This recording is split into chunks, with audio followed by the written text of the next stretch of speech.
semuanya, Assalamualaikum warahmatullahi wabarakatuh. Perkenalkan, saya Khairunisa Cahyani.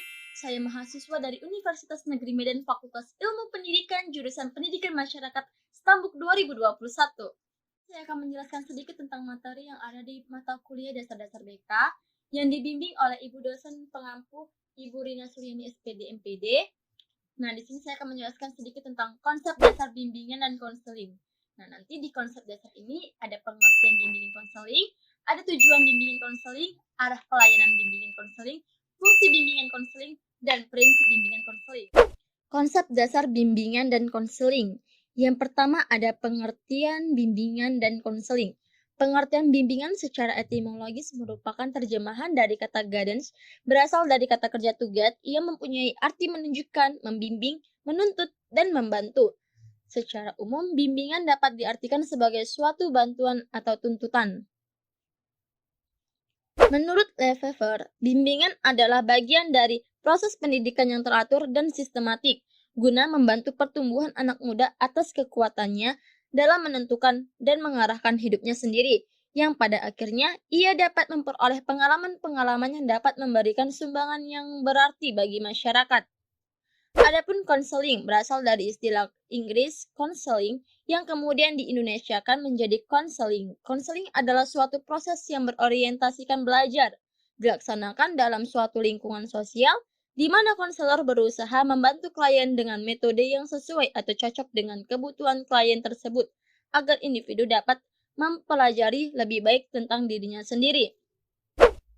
Dapat disimpulkan bahwa bimbingan dan konseling adalah pelayanan bantuan untuk peserta didik, baik secara perorangan maupun kelompok, bertujuan agar mandiri dan bisa berkembang secara optimal dalam bimbingan pribadi, sosial, belajar, maupun karir melalui berbagai jenis layanan dan kegiatan pendukung berdasarkan norma-norma yang berlaku. Yang kedua, tujuan bimbingan konseling atau BK. Pada dasarnya, BK ini memiliki banyak tujuan yang bisa kita lihat dari berbagai aspek. Yang pertama, tujuan BK dari aspek pribadi sosial adalah mampu berinteraksi sosial dengan baik. Hal ini bisa diwujudkan dalam bentuk hubungan persahabatan, persaudaraan, dan hubungan silaturahmi dengan sesama manusia, respek baik pada diri maupun orang lain, dan juga bisa mengambil keputusan secara efektif. Yang kedua ada tujuan bimbingan karir atau BK dari aspek akademika, di antaranya seseorang bisa sadar dengan potensi yang ada pada dirinya dan tahu akan masalah atau hambatan yang akan dialami dalam proses belajarnya. Ada motivasi yang tinggi untuk belajar dan yang terpenting adalah mempunyai kesiapan mental untuk menghadapi ujian. Yang ketiga, tujuan bimbingan konseling atau BK dari aspek karir, di antaranya paham tentang kemampuan, minat, dan kepribadian yang menunjang pekerjaan. Adanya sikap positif terhadap dunia kerja, maksudnya ia mau bekerja baik di bidang apapun tanpa merasa rendah diri, dan selanjutnya mampu merencanakan amsat ke depan, yaitu mampu merencanakan kehidupan secara rasional. Jadi, dari tujuan BK atau bimbingan konseling yang bisa dilihat dari berbagai aspek di atas, dapat disimpulkan inti tujuannya adalah untuk masa depan yang lebih cemerlang. Yang ketiga, ada arah pelayanan bimbingan dan konseling. Yang pertama ada pelayanan dasar. Pelayanan mengarah kepada terpenuhinya kebutuhan siswa yang paling elementer, yaitu kebutuhan makan dan minum, udara segar, dan kesehatan, serta kebutuhan hubungan sosio-emosional. Orang tua, guru, dan orang-orang yang dekat memiliki peranan paling dominan dalam pemenuhan kebutuhan dasar siswa. Dalam hal ini, guru BK atau konselor pada umumnya berperan secara tidak langsung dan mendorong para orang-orang terdekat berperan optimal dalam memenuhi kebutuhan paling elementer siswa. Yang kedua, ada pelayanan pengembangan.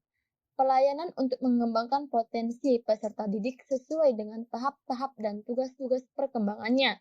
Dengan pelayanan pengembangan yang cukup baik, siswa akan dapat menjalani kehidupan dan perkembangan dirinya dengan wajar, tanpa beban yang memberatkan, memperoleh penyaluran bagi pengembangan potensi yang dimiliki secara optimal, serta menatap masa depan dengan cerah. Upaya pendidikan pada umumnya merupakan pelaksanaan pelayanan pengembangan bagi peserta didik. Pada satuan-satuan pendidikan, para pendidik dan tenaga kependidikan memiliki peran dominan dalam penyelenggaraan pengembangan terhadap siswa. Dalam hal ini, pelayanan bimbingan konseling yang dilaksanakan oleh guru BK atau konselor selalu diarahkan dan mengacu kepada tahap dan tugas perkembangan siswa. Yang ketiga ada pelayanan terapeutik. Pelayanan untuk menangani permasalahan yang diakibatkan oleh gangguan terhadap pelayanan dasar dan pelayanan pengembangan, serta pelayanan peminatan. Permasalahan tersebut dapat terkait dengan kehidupan pribadi, kehidupan sosial, kehidupan keluarga, kegiatan belajar, dan karir. Dalam upaya menangani permasalahan peserta didik, guru BK atau konselor memiliki peran dominan. Peran pelayanan terapeutik ini oleh guru BK atau konselor dapat menjangkau aspek-aspek pelayanan dasar, pelayanan pengembangan, dan pelayanan peminatan. Yang keempat ada pelayanan arah peminatan atau lintas minat. Pelayanan yang secara khusus tertuju kepada peminatan atau lintas minat peserta didik sesuai dengan konstruksi dan isi kurikulum yang ada.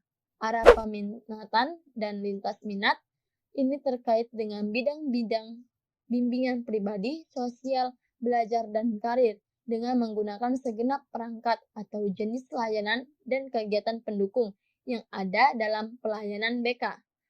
Pelayanan peminatan atau lintas minat atau pendalaman minat peserta didik ini terkait pula dengan aspek-aspek pelayanan pengembangan tersebut di atas. Yang kelima ada pelayanan diperluas.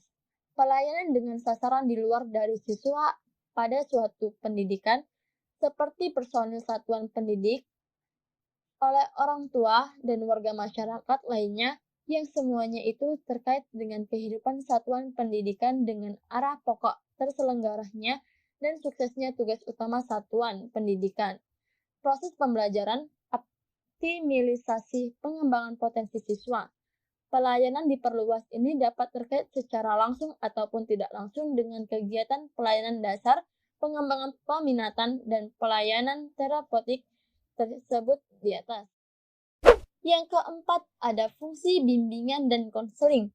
Dari sejumlah fungsi bimbingan dan konseling yang telah dikemukakan oleh masing-masing ahli, dapat dikemukakan beberapa fungsi umum bimbingan dan konseling, yaitu fungsi pertama pemahaman. Yang pertama dan paling awal harus dilakukan oleh pembimbing adalah mengetahui siapa dan bagaimana individu yang dibimbing itu. Mengetahui siapa dan bagaimana individu siswa yang dibimbing itu berarti berusaha mengungkapkan dan memahami apa masalah dan kesulitan yang dihadapinya, apa dan bagaimana kekuatan-kekuatan dan kelemahan-kelemahan. Hal ini diperoleh melalui berbagai keterangan tentang diri siswa yang bersangkutan, baik dengan menggunakan alat atau prosedur yang sudah baku atau standarisasi maupun yang belum baku. Yang kedua ada fungsi pencegahan. Pelayanan bimbingan dan konseling harus memiliki fungsi pencegahan, yaitu menciptakan suatu suasana agar pada diri siswa tidak timbul berbagai masalah yang dapat menghambat proses belajar dan perkembangannya.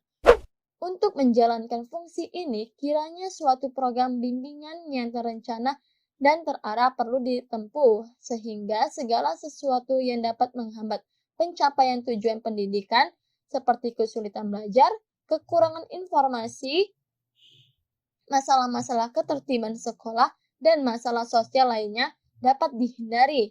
Beberapa kegiatan bimbingan yang dapat mengarah pada pemenuhan fungsi ini antara lain adalah pemberian orientasi dan informasi, yaitu informasi tentang pendidikan lanjutan, cara-cara belajar yang baik, masalah kehidupan kesepakatan dan kesamaan pandangan serta sikap dalam melaksanakan pendidikan bagi anak-anak mereka. Yang ketiga ada fungsi pemecahan atau pemberian bantuan. Walaupun berbagai upaya telah dilaksanakan dengan sebaik-baiknya, tetapi masih terjadi juga masalah pada diri siswa. Maka, Dalam hal ini diperlukan adanya upaya pemberian bantuan pemecahan masalah yang disebut fungsi pemecahan atau bantuan. Dalam hal ini diperlukan agar masalah-masalah yang dialami siswa dapat teratasi sesegera mungkin. Fungsi pemecahan merupakan usaha sekolah untuk mengatasi berbagai masalah atau kesulitan yang dialami siswa dalam proses belajar di sekolah. Masalah-masalah yang dialami siswa itu dapat berupa sikap atau kebiasaan yang buruk dalam belajar, kesulitan dalam menangkap isi pelajaran, kurang motif dalam belajar, tidak dapat menyesuaikan diri secara baik dengan teman-temannya, masalah kesehatan, dan sebagainya.